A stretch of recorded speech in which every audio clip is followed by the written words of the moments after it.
Here, u woord is die waarheid. U Gees lei ons in die waarheid. En ons is hier met 'n ontvanklike hart en 'n leerbare gees.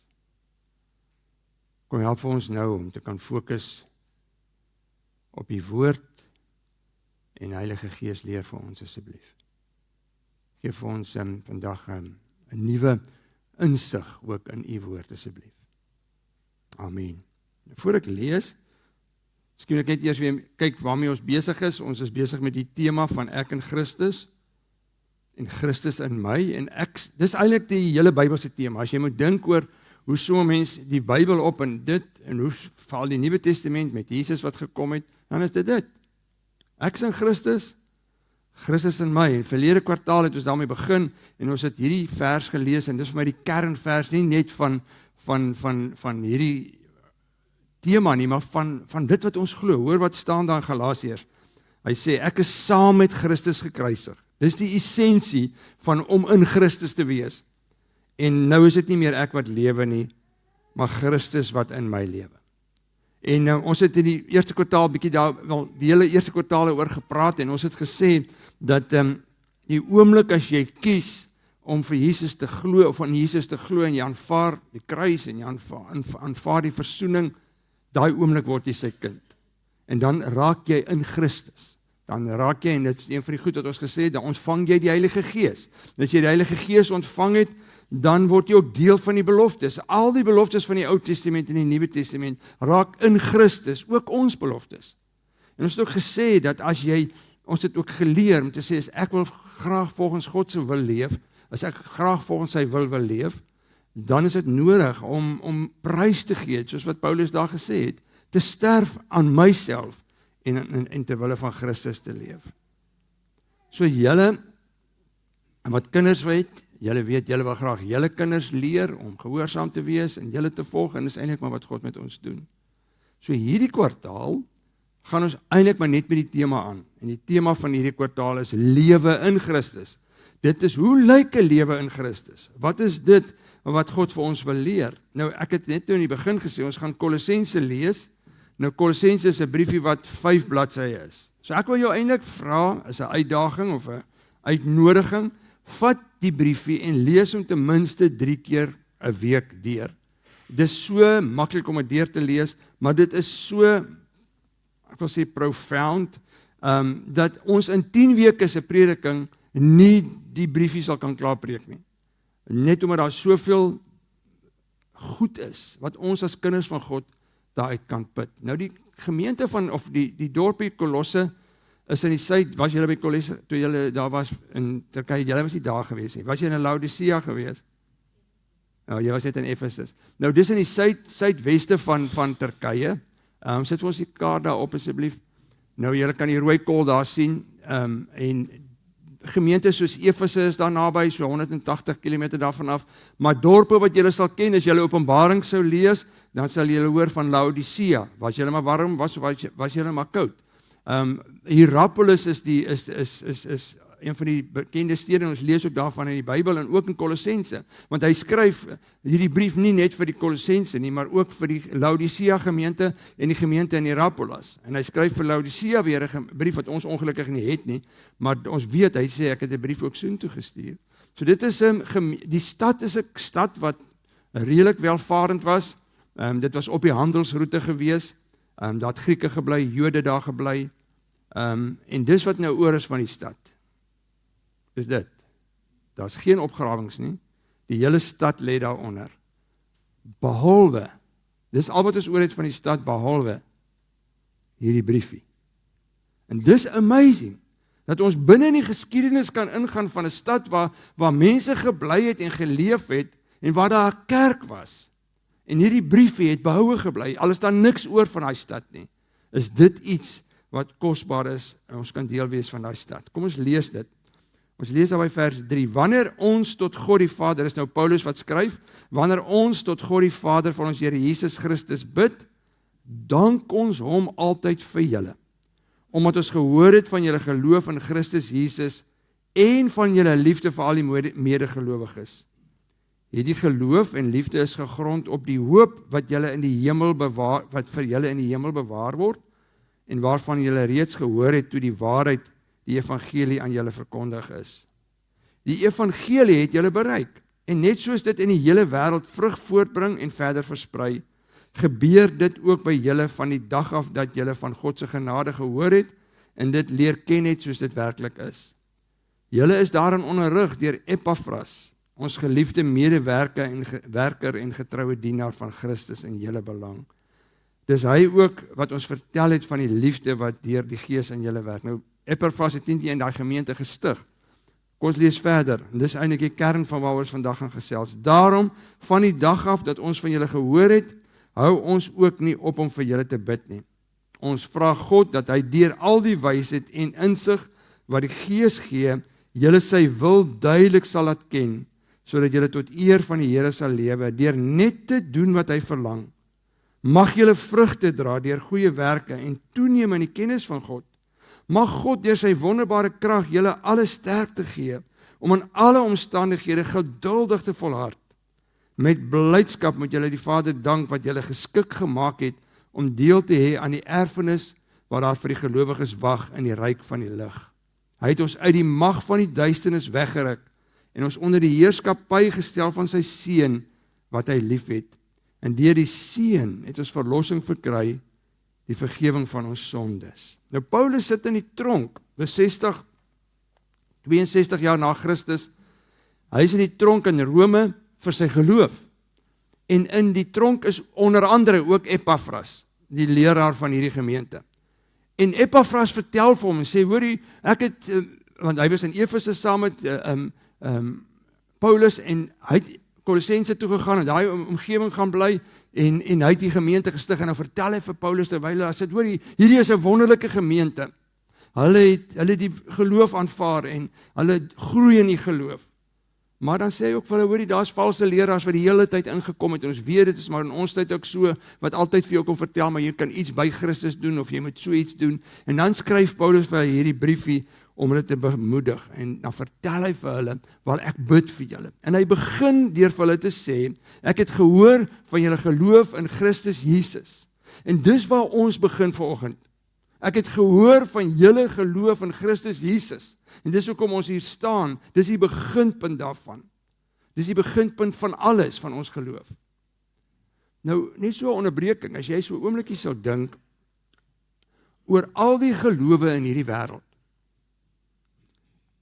Boeddhiste, Hindoeïsme, Islam, die Jode, enige ander godsdiens. Hulle godsdiensleringe is advies. Hulle kom en dan sê hulle vir jou, dis wat jy moet doen om jou God te aanbid. Dis wat jy moet doen om hom gelukkig te hou. En dan doen die mense dit. As jy ooit in Bali of in daai lande kom, dis advies. Al hierdie goeders is advies. Maar die Bybel is nie 'n adviesboek nie. Die Bybel is nuus. En daar's 'n verskil tussen nuus en advies. Want nuus beteken ek kom vertel jou van iets wat klaar gebeur het. Jy moet dit net glo en aanvaar. En as jy nou gaan lees in die Bybel, en jy nou die Grieks gaan lees, dan is die woordjie evangelie, die vertaling van die woord euangelion, is goeie nuus. As jy praat oor the gospel, dan is dit goeie nuus. En dis wat uiteindelik hier aangekom het, hoe dit gewerk het daai tyd, 'n evangelis, nie soos ons dink vandag aan 'n evangelis nie, 'n evangelis was 'n hardloper, is iemand wat in 'n oorlogtyd oorlog toe gegaan het, en dan sodra daar 'n oorwinning was, dan het hy teruggehardloop na die stad toe waar hy vandaan kom.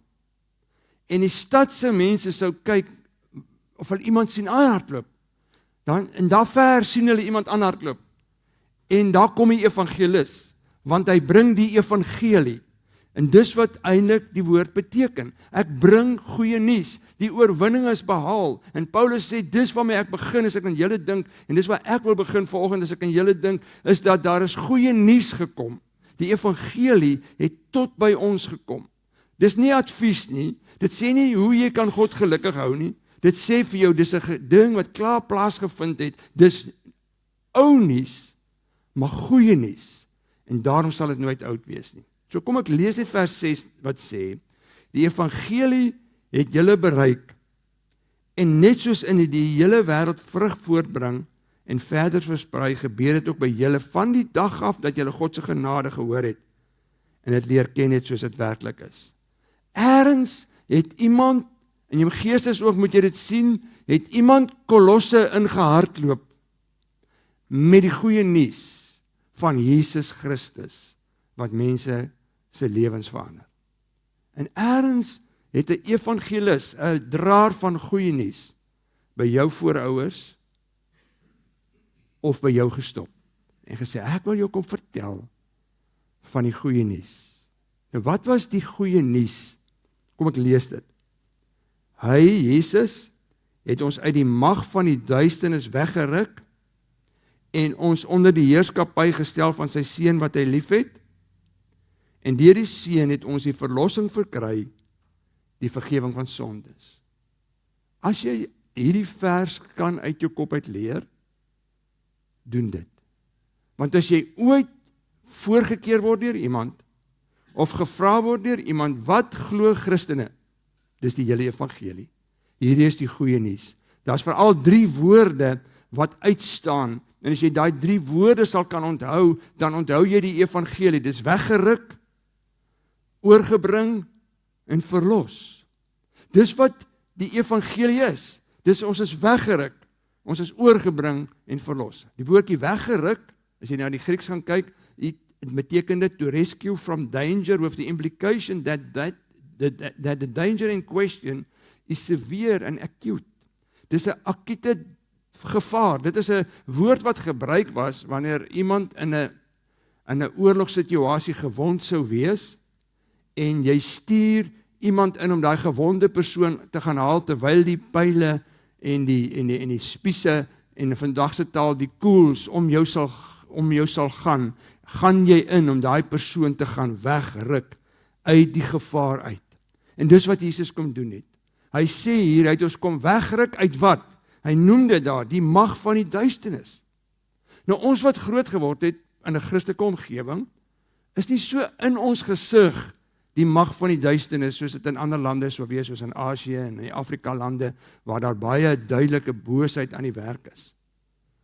Maar ons almal, en ek het dit al baie keer gesê, is vasgevang in hierdie bose trio. Die sondige natuur, waarmee ons almal gebore word, jy ook, jou mooiste babietjie, julle, gaan julle nog weet, julle gaan hom nie leer stout wees nie. François, gaan sy sonde gaan na vore kom een of ander tyd, want ons is so gebore. En dan aan die ander kant word ons gebore in 'n sondige wêreld, wat daarop uit is om God te verwerp, wat God haat, wat alles wat goed is haat. En tussenin is die duiwel. En al wat hy doen is, hy vat mense wat geneig is na sonde, en hy bring hulle in verbinding met die wêreld wat hou van sonde, en dis wat Jesus kom doen het. Hy sê, ek het julle kom wegruk uit die mag van die duisternis. Ek het die beheer wat die duiwel en jou sondige natuur het ek kom wegruk uit. Ek het jou kom wegruk daarvan. Ek het die mag van die duiwel verbreek. Ek het die autoriteit wat die duiwel gehad het oor jou lewe, het ek verbreek. Dis die eerste woord van die goeie nuus. Dis wat Kolosse se gemeente gehoor het, en dis wat julle vanoggend weer hoor by die hoeveelste keer.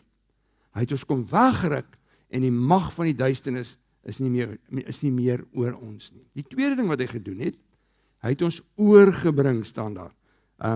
Dit beteken to transfer, to change to, or to turn into, or to cause to be a different form. En dis die amazingste van die boodskap van Jesus, is dat hy ons nie net kom wegruk het nie, maar hy het ons kom verander. So wanneer jy wat hier sit en ek wat hier staan, sê ek glo in Jesus Christus, ek aanvaar die versoening van Jesus, ek vat die vergifnis van sondes, daai oomblik slaan jy nie 'n nuwe blaadjie om nie. Om 'n Christen te wees is nie om 'n nuwe blaadjie om te slaan nie. Dis om aan te meld vir transformasie.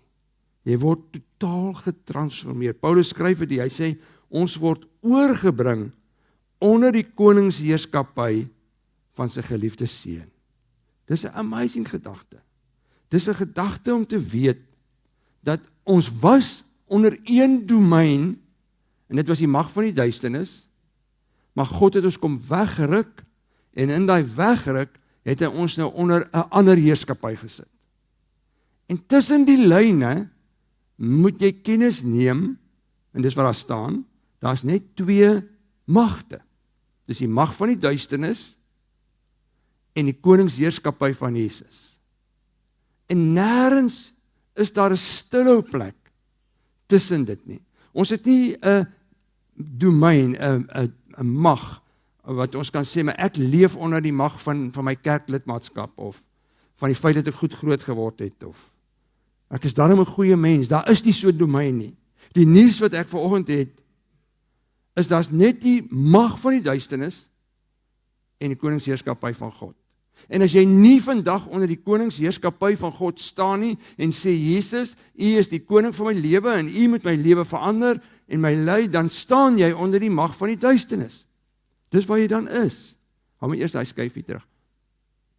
So julle, wat ek nou hierso kyk, ek weet nou nie die kinders hier nie, hulle sal nie kan antwoord in elk geval nie, maar elkeen van julle wat hier sit, dink ek weet nou nie van jou nie, is in Australië gebore. Ag nee, is in Suid-Afrika of in 'n ander land gebore. Wie van julle is in Australië gebore? Niemand nie. So dan gaan julle nou hierdie ding baie mooi verstaan, van om oorgebring te word, en onder iemand anders se heerskappy te wees. Want ons almal wat in Suid-Afrika gebly het, en gebore is, was onder die heerskappy van die Suid-Afrikaanse regering. Hulle het wette gemaak, hulle het dit toegepas, dis waar ons gebly het. Maar op 'n stadium het ons dit prys gegee, en gesê, ek wil nie meer onder die wette van hierdie mense staan nie, ek wil nou onder 'n nuwe land kom bly, ek word oorgebring van hierdie heerskappy, na hierdie land se heerskappy. En nou is hierdie land se wette geldig vir my, en daai land se wette het geen invloed op my nie.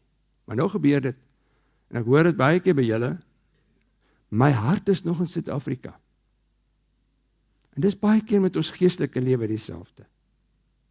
Ons lewe onder die heerskappy van God, terwyl ons hart by die mag van die duisternis is. Ons het nog nie prys gegee nie. En nou kan jy daai skyfie opsit. So dis wat hy wil hê moet gebeur. Ons moet nie net weggeruk word uit daai land uit daai mag van duisternis uit, nie. Maar ons moet ook ons onder die heerskappy van God sit. Ook ons het 'n nuwe baas, ons het 'n nuwe hoof, ons het 'n nuwe persoon wat ons lewe dryf, want dis of die mag van die duisternis, of die heerskappy van Jesus. Daar's nie 'n ander plek tussenin nie. So dis wat die vraag wat jy vanoggend en ek moet vra is, wie die seggenskap in jou lewe? Wie die seggenskap in die besluite wat jy neem? Want is of God, of die bose trio. Die derde ding wat die goeie nuus is, die eerste ding is, ons is weggeruk, uit die gevaar uit, maar ons is nou oorgebring, onder nuwe heerskappy, maar ons is verlos. Dis die volgende ding wat daar staan. Hy sê, deur die Seun het ons verlossing gekry, naamlik die vergewing van sonde. Nou daai woordjie verlossing is ook 'n militêre term, en dis die term wat hulle gebruik het, wanneer iemand 'n kruisgevangene was. So in oorlog vat jy iemand gevangene, en nou hou jy hom. Ons het nou gesien in Iran en al hierdie lande, en nou begin met Israel se oorlog in Gaza, nou begin jy onderhandel, en dan betaal iemand 'n losprys, 'n ransom. En dis eintlik wat hier staan. So deur die Seun, het ons verlossing verkry. Dis die ransom is betaal, die prys is betaal deur Jesus. Hoekom? Of vir watter rede? Vergewing van sondes. So wat beteken die vergewing van sondes? Is dat God, wat 'n regmatige eis het op mense se lewe, wat vol sonde is en in sonde ontvang gebore is prysgegee, is voorbetaal, is uitgeruk, oorgebring, En die boodskap van Jesus, en dit was die boodskap van Paasfees ook, die sentrale punt daarvan, is dat Jesus het ons kom red. Hy was die rescuer. En die prys wat hy betaal het ons gehoor. Hoor jy, wat is die prys? Deur die bloed, dit was die losprys, deur die bloed van sy seun aan die kruis, het hy die vrede kom herstel. Nou sê Paulus, as jy dit verstaan, en jy het dit aanvaar, dan, en jy sê, ek glo, ek is weggeruk uit die gevaar uit, ek wil leef onder die koningsheerskappy van Jesus, en ek vat die verlossing en die vergifnis van die sondes, dan het dit 'n invloed op jou lewe. Hoor wat staan daar? Hy sê ons, nou bid hy, en ek bid dit vir julle, en jy moet dit vir jouself bid vir hierdie kwartaal en vir die res van jou lewe. Ons vra God, dat hy deur al die wysheid en insig wat die Gees gee, julle sy wil duidelik sal laat ken, sodat julle tot eer van die Here sal lewe, deur net te doen wat hy verlang. Die ou vertaal, die Engels sê dit baie mooi, ek het net so, in die middel van daai sinnetjie, daar is die woordjie so as to walk in a manner worthy of the Lord. So dit's wat hy kom sê, as jy weet, jy is weggeruk uit die gevaar is nou weg, nou is jy onder die heerskappy van God, jy is verlos van sonde, dan moet dit 'n invloed hê op jou lewe. En die manier hoe ek wil hê jy moet lewe, jy moet 'n lewe wat waardig is voor die Here. En dis niks anders as wat julle van julle kinders vra nie. God vra jou niks meer. As jy kinders het, vra hy jou niks meer as dit nie. Want as jy kinders het, en ek het dit 'n paar keer al hier gesê, dan sê jy vir jou kinders, as hulle weggaan en hulle maatjies toe, dankie. Gedra jou. Moenie ons naam deur die modder gaan sleep nie, of ons naam gaan ruk nie. Met ander woorde, lewe waardig volgens ons naam. En God vra dieselfde. Hy sê, as jy weet, jy is weggeruk, jy is oorgebring, jy is verlos en jou sondes is vergewe, lewe dan waardig volgens ons naam. En al wat hy van ons vra is dit wat julle vir julle kinders vra, wees gehoorsaam, wees hardwerkend, hê 'n leerbare gees. Het julle al agtergekom, as jy met jou kind iets wil leer, en hy wil nie leer nie, hoe daar iets in jou wel, die kind is cheeky, hy wil nie leer wat ek vir hom sê nie. Dis wat God van ons vra, hy sê, ek wil jy met 'n leerbare gees hê, en jy wil dit hê van jou kind, jy wil hê jou kind moet vriendelik wees, moet vol liefde wees, moet nederig wees, moet vol selfbeheersing wees, en dis wat God sê. God sê, as jy in die weggeruk is, oorgebring is, verlos is, lewe dan soos iemand, wat 'n Here het, wat jou heerskappy, wat onder wie se heerskappy jy staan. Lewe dan waardig. So die eerste ding, en dis wat jy ook vir jou kinders vra, hoe lyk 'n waardige lewe? Paulus sê dit hier, die eerste ding is, dra vrug. Hy bid dit vir hulle, ek bid dit vir julle, en julle bid dit vir my, en ons bid dit vir mekaar, mag julle vrugte dra deur goeie werke. Dis dieselfde met jou as 'n ouer.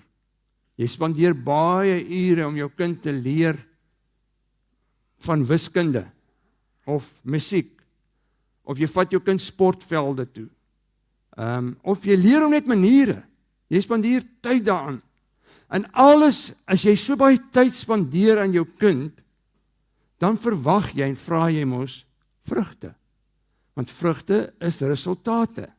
So ek wil tog 'n resultaat sien van die werk wat ek in jou ingesit het. God, as jy vir God sou kon vra, en Here, wat sal u gelukkig maak? Wat sal vir u lekker wees, as ek onder u heerskappy leef, om te sien? Dan dink ek, een van die goed sal wees, en dis waarvoor Paulus hier bid, is dat julle sal vrug dra. Dis wat God sal sê. Ek wil graag hê, dat jy sal vrug dra, en dat die vrugte sal wys, dat dat daar 'n verskil in jou lewe is. Dis niks anders as met jou kinders nie. So hy wil hê dat ons in ons kerk en waar ons leef en by ons werk en ons gesinne 'n duidelike verandering sal sigbaar maak. Van ons is weggeruk, oorgebring, verlos. Die tweede ding wat julle as ouers tog graag van julle kinders wil hê, dat soos jy met jou kind deur die lewe gaan, wil jy tog hê dat daar 'n verhouding sal wees. Dat daar 'n liefdesverhouding sal wees, 'n nabye verhouding, 'n verhouding waarin julle tyd met mekaar spandeer.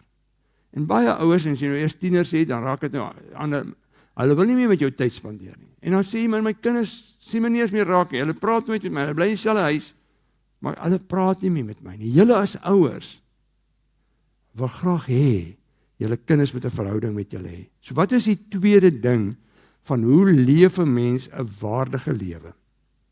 Jy neem toe in jou kennis van God.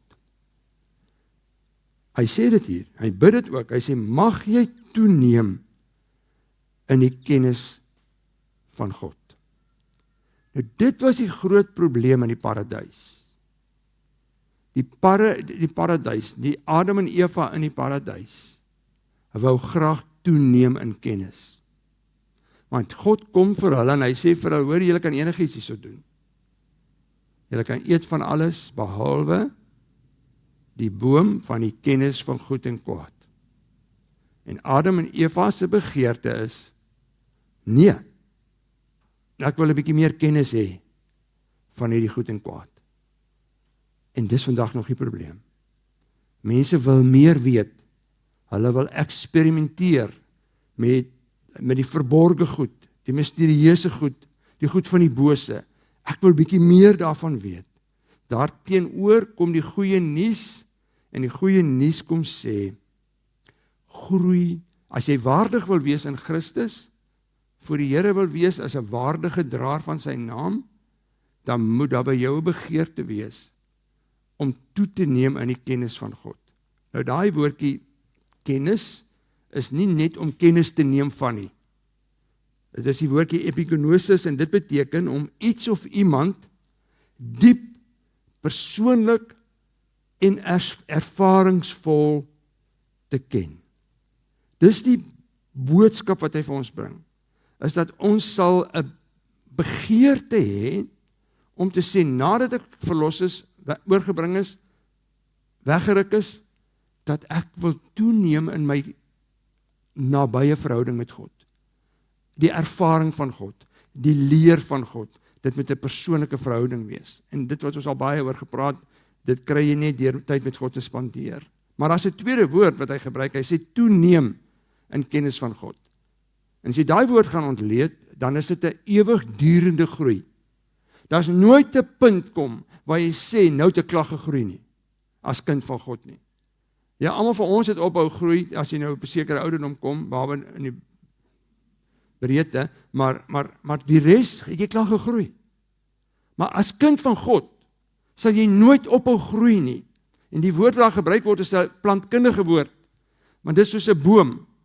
As 'n boom geplant is by goeie grond, en hy kry gereeld water, en hy kry genoeg son, dan is daar niks wat daai groei van die boom sal keer nie, en dan lees jy van bome wat 500 jaar oud is. Want dood eenvoudig het hulle nooit ophou groei nie. En dis wat God wil hê van sy kinders wat waardig sal wees. En dis wat jy tog wil hê met jou kinders ook. Dat hulle sal groei in hulle verhouding met jou, natuurlik ook met God. Dis die tweede ding. Die derde ding wat julle eintlik ook maar vir julle kinders vra is moenie so gou opgee nie. Byt vas man, druk deur. En dis die derde ding van ons, wat God vir ons wys uit sy woord uit, hoe leef 'n mens 'n waardige lewe? Jy volhard. Hy sê, mag God deur sy wonderbare krag julle alle sterkte gee om in alle omstandighede geduldig te volhard. Dis wat ek hou van God. Hy weet dat die lewe onder die heerskappy van God, van Jesus, is nie maklik nie.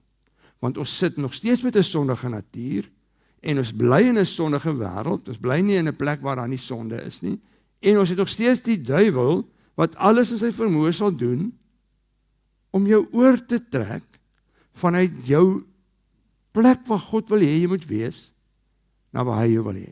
En ons noem dit sonde, en ons noem dit as 'n sonde bely, hy is getrou en regverdig om te vergewe, maar dis die oproep, wat Paulus het, en die gebed wat hy het vir my en vir julle, is hy mag julle, deur sy wonderbare krag, die krag kry, om wanneer julle in sonde moet teen sonde optree, dat julle sal volhard.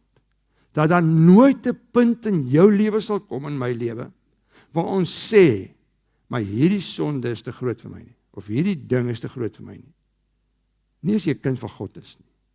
Dan bring jy dit na hom toe, en jy sê, Here, ek het nou weer droog gemaak, maar ek gaan nie toelaat dat hierdie sonde my beheer nie. Ek volhard, ek byt vas, ek druk deur. En ek sê weer, dis wat jy van jou kind baie keer sê, druk deur, maar moenie so gou moet opgee nie. Jy gaan dit maak. En dis wat God vir jou sê, moenie moet opgee nie. Jy gaan dit maak. So wat hoor ek vanoggend? Maar miskien het ek dit sê voor ek sê wat ek hoor, is dat ek gaan iets sê wat ek waarneem. Ek neem waar, en ek sê nie dit van julle nie, ek neem dit in die algemeen waar, dat om deel te wees van 'n kerk, en om deel te wees van Christendom, want ons het so groot geword, is vir sommige mense soos 'n stokperdjie.